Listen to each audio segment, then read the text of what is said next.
We've learned this new way of thinking about linear systems in terms of a matrix equation AX equals B.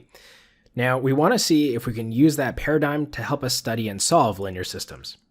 So to begin, let's think about how we would solve AX equals B, where everything here is just a real number, no matrices. As long as A is not equal to 0, then we can multiply both sides by A inverse, and we do this because the A inverse A term will become 1, so in effect they kind of cancel each other out. What's left can be quickly solved for x to give us the answer. Great. Now, you probably would have divided both sides by a, but I multiplied by a inverse for a very particular reason. See, we don't know how to divide matrices, but we do know how to multiply them. And while that distinction is trivial with real numbers, it really makes a difference when you're dealing with matrices. So with the example above in mind, we'd like to do something similar with the matrix equation AX equals B. The core component of the algebra above was this fact that A inverse A was equal to 1.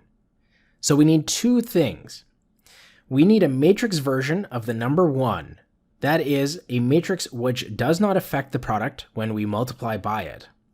And then once we have the number 1, we need a way of canceling out the matrix A to give the number 1 back. So now the matrix version of the number 1 is just the identity matrix. We know that. And that's because when we multiply by the identity matrix, we don't change the other factor in the equation. However, for the second thing, the inverse, we need a new definition.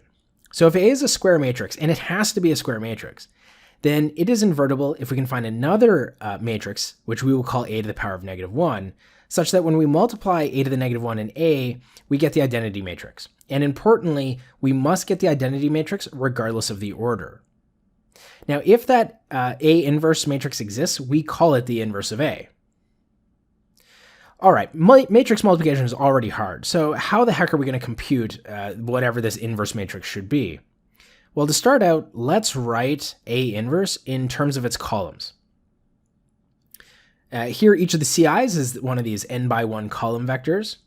And then that way, when we multiply A into A inverse, the columns of the result will look like A times C sub I. Now, conceptually, this is the hardest part of what we're about to do, since we're not used to thinking of matrix multiplication in this way. But, if you take a moment, write out a couple of matrices, convince yourself that it does work. And since we want this to be the identity matrix, let's also write the identity in terms of its columns.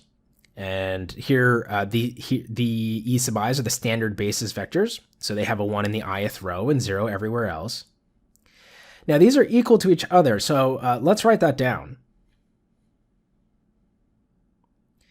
And for these to be equal, their columns must be equal. So that tells us that A C sub I is equal to E sub I for each I in 1 through n.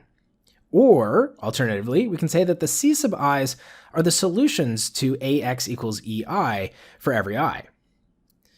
Okay, let's recap. So to find the column C sub I of the inverse matrix, we just need to solve the equation AX equals EI for every value of I. But that's a lot of work, right? On the surface, there are n such linear systems that we would need to solve. But at the beginning of the rank video, I mentioned that the row operations used to solve a linear system can be the same every time. So you could solve the system for multiple different constant terms all at once by creating some sort of super augmented matrix. This right-hand side, or the right-hand side of this matrix, has all the constants for which we wish to solve. And if we put them in the right order, in this case, they combine to give us the identity matrix. So then we'll go through it and we would solve it as normal using Gaussian elimination. And the matrix on the left should be the identity. And if it isn't, that tells us that our matrix A is not invertible. But if it is the identity, then what's left on the right-hand side is the inverse matrix. All right, let's do an example. Here's a matrix. You might recognize it as the coefficient matrix of our toy example.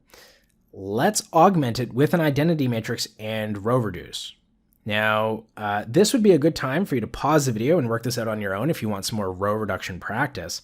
I'm going to do this a little bit differently than the steps I used when we put this matrix into RREF the first time, but it shouldn't be anything, which is too mysterious to you. All right, so all that's left now is to normalize these rows, and we will have the identity matrix on the left-hand side. And voila, here's our inverse matrix. I'm actually just going to rewrite it. I'm going to take a 1/10 factor out to make it a little bit nicer, and you'll see why taking that fraction out will help in a moment. Now, the great thing about inverses is that we can check our answer, because if we were to multiply this into A, we should get the identity matrix. So let's carry through with that computation. And hopefully you'll notice that because I pulled out that 1/10 factor, we don't need to deal with any fractions until the very end.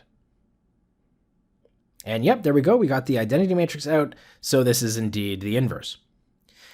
Okay, so you've probably forgotten why we care, right? Why does the inverse, what does the inverse matrix allow us to do?